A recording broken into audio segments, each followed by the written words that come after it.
Check, check, check. Hello, everybody. Another episode of PT Pop's Pontifications and Epiphanies. Thank you for watching. And today I'm going to follow up on a topic I covered a few weeks or months ago about working in a call center. And this is a real hot topic with me because I found a lot of other videos on the internet about it, and I think it was an appropriate time to reapproach it. And what I wanted to do is try to approach the topic from the point of view from the caller. For those of you that call into call centers and you get frustrated with one of the people that answer the phone, I want you to consider a few things and kind of understand how a call center is structured.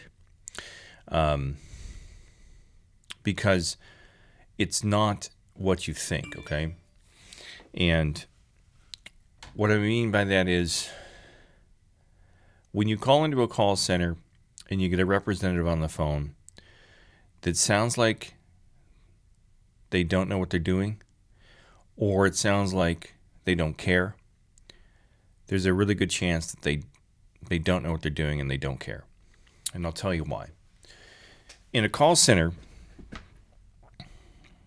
you are trained in anywhere from 1 week to 2 weeks, and then you're put on the phones with little or no guidance after you're out of training. So what they do in these training classes, what they call training, is they take an employee, a current employee, an existing employee that's been with the company, let's say for 10 years. It's usually somebody who has somewhat a good record with the company, who is very knowledgeable about their product line. And it doesn't matter whether it's lawnmowers or, cell phones. It's always somebody who is knowledgeable about the product line and they've been there for a long time. They may not be a good educator, but somehow upper management has decided that Sally Schmally, who's been with the company for 10 years and knows the product line really well, is going to make a good trainer, which 9 times out of 10 they don't. Then they put this person in the front of a room of anywhere from 20 to 30 other adults who are new to the company and don't know anything about the product line. Okay? The training lasts for about 2 weeks. In that 2 weeks, the trainer, who has been with the company for the previous 10 years, attempts to get the class to understand and learn a product line that has taken the trainer at least 10 years to understand. So in 2 weeks, you're supposed to understand and be able to regurgitate a product line that has taken that person and that company, up to 10 years to figure out for themselves. And that in and of itself, the traditional human being, regardless of their educational level, is not going to be able to retain and then regurgitate that information in a week and talk intelligently on the phone. Another thing they do is that once they get you out of this training and say you get on the floor with the phones, they give you these unrealistic goals you have to meet, okay? And they give you these unrealistic goals, which are like talk time, how long you're on the phone. You're usually only allowed on the phone with a customer anywhere from 5 to 7 minutes. Anytime you're on a phone call longer than that, it's digitally documented in a database, and a supervisor pulls the records and sits down with you and tells you your talk time has to decrease. You have to show improvement, or we're going to start writing you up. So there's immediate pressure put on the rep. But what a call center is, it's basically just a giant room with little tiny cubicles. Most call centers have cubicles that are only like 3 feet wide, 3 feet deep. You've got a terminal. You may be lucky enough to have a filing cabinet, and that's it. Most places these days do not allow you to take a coat to your desk. You're not allowed to take a phone to your desk. You're not allowed to take anything electronic. You're not allowed to have anything at all at your desk. Some places don't even allow pencil and paper. So you're just sitting at a naked desk with a computer, and supposedly everything you need to know about that product line is on the computer or on their database somewhere. The CEOs, the people that design these call centers are primarily chief financial officers and actuaries and accountants that look at it as a number-driven thing. It's a number-crunching thing. Because every call center has a whole bank of toll-free numbers and trunks that are inbound to their call center, and they have toll-free numbers. And in the old days, when a company leased a toll-free number from the phone company, anytime they received a call on that toll-free number, the company that was leasing the 800 number from the phone company was charged a cost per minute. So they were charged a cost per minute for every customer that called them. That's how the phone companies made their money back above and beyond the charge for the leasing fee for the toll-free number. So when you call 1-800 Progressive Insurance or whatever, it goes into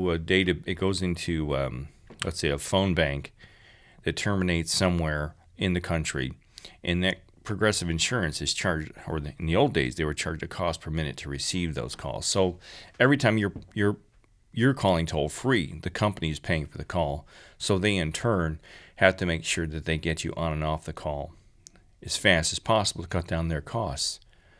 So it's all a numbers thing. So the people that they hire, they want them on and off the phone as quickly as possible to save them money. They also have such a huge customer base now. Most companies have millions and millions of customers. They've got to figure out a way financially and economically and logistically to be able to handle calls in a proficient, professional, and logical manner. And the only way they do that is to throw numbers at the numbers. So they throw numbers of bodies at the numbers of calls. So let's say they get 1,000 calls an hour. They figure they need so many bodies to handle those calls to get the next customer off hold and into the headset to save them money from the phone company that's charging them a cost per minute. Again, now with VoIP, I don't know if phone companies still charge a cost per minute. I don't even know where you go to lease a toll-free number anymore, because places like Ameritech and SBC and Pac Bell are all gone. I don't know what became of them, if they're all Verizon now. So it's a number-driven game. So the people they put on the phones don't necessarily have to be knowledgeable. They don't have to be well-trained. They just have to be just sharp enough to take the call, get the customer on and off the phone quickly, and on to the next call. So the cost per minute and the cost to the company overall is reduced.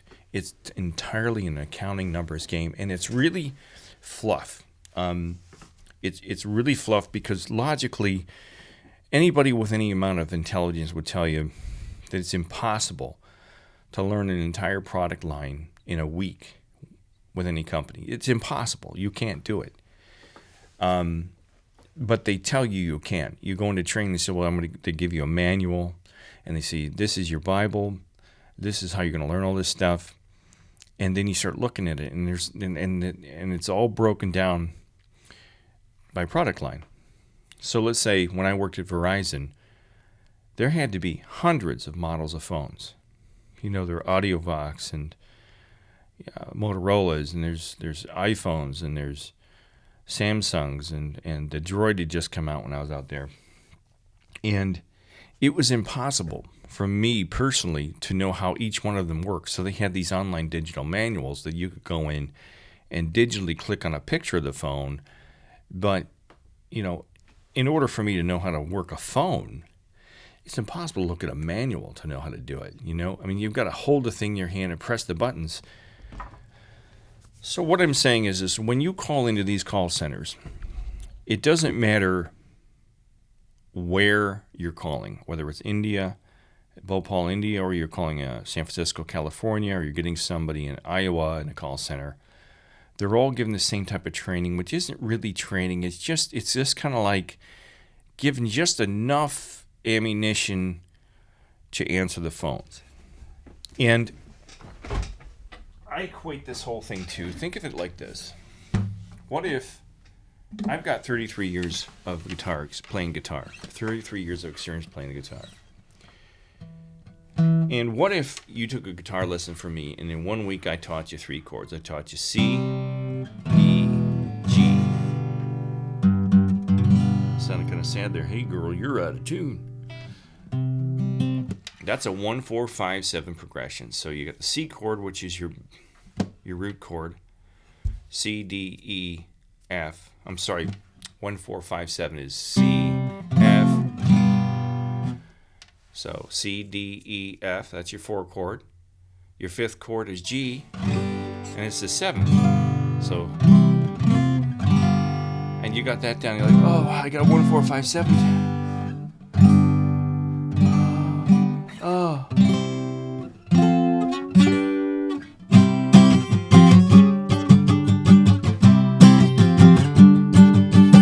then I said to you, okay, you got your 1457 down.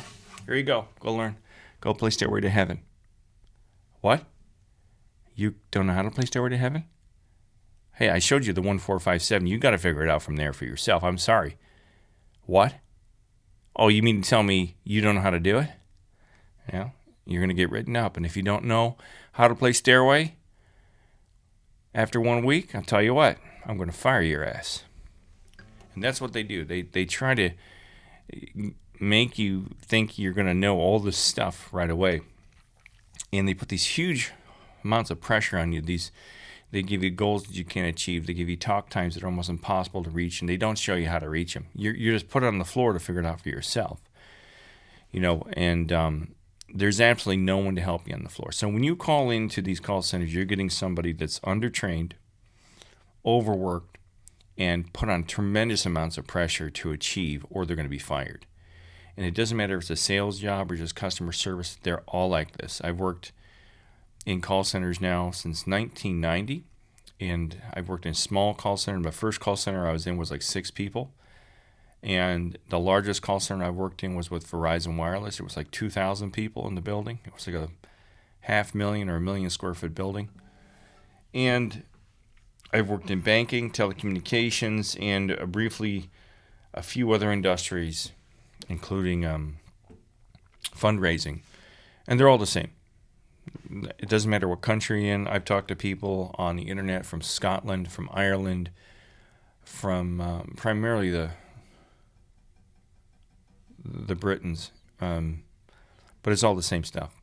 So you're talking to stressed out, undertrained people who don't want to give you a hard time. They're just trying to make ends meet, and they're trying to do the best they can with what little they've been given.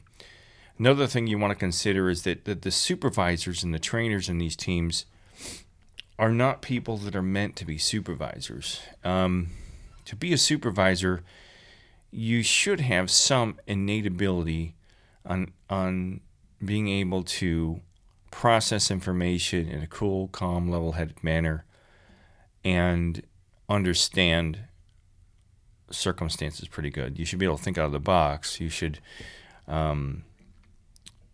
have a higher level of intelligence than the traditional person in the street. But in most of these call centers, most of your reps that become supervisors don't even have a high school diploma, or they barely do. There's nothing wrong with people that don't have high school diplomas, but I highly recommend you find somebody who has a high level of intelligence and knows how to work with people, is compassionate, empathetic, is organized mentally and physically organized. And most people you meet in the call centers that are supervisors are the furthest thing from what you would expect to be a supervisor. They're unprofessional, they're unorthodox, they're sexist, they're racist. I've seen everything. And another thing you've got to understand when you call in these call centers, the representative supervisor is very rarely present on the floor. Every single place I've worked, the supervisor takes off. We all get in our phones and they disappear. They go into meetings. Every single day I had a supervisor at Verizon that was never at his desk. He just was always in meetings. I don't know what he was meeting about. He's always in meetings. And then when he wasn't in meetings, he was golfing. I was in Arizona. He was always golfing. And then when he would come in, he'd just be like, oh, hold on, I'll answer your question in a second. Then he'd disappear. I had another supervisor at Verizon. There was this little Mexican lady, maybe 5 feet tall, very pretty lady. But she was never at her desk. She was always socializing with some guy across the way. And she never reviewed any of my calls with me. She never talked to me. She never gave me any guidance whatsoever other than, oh, you're doing great, Mr. Pete, you're doing great. So I guess the point of my video is, if you're calling into a call center, try to have some patience with the people that you're talking to, regardless if they're in Bhopal or if they're in San Francisco or if they're in Timbuktu, because each and every one of us that have ever worked in a call center have gone through the same horrible thing, horribly undertrained, overpressured, overworked. And most people, I'll give you this for an example. At Verizon, my training class had 35 people in it. I was there 2 years. After 2 years, only 6 people were left for my training class, and 50% of the class is gone after 8 months. So in 6 to 8 months, 15 to 18 people had just walked out the door and been fired. And then there were 6 of us left after 2 years. And I was one of the last 6 to leave, and then another young lady left. So there's high turnover, there's high pressure, there's lack of training. Most people you talk to don't know what they're talking about, and they don't care because they're only going to be there for like 6 months to a year, and they're going to hit the road and go work someplace else. So bottom line is, please try to have some patience with the people at the call centers, and I appreciate your time today. If you like this video, please click like and subscribe. Have a wonderful day.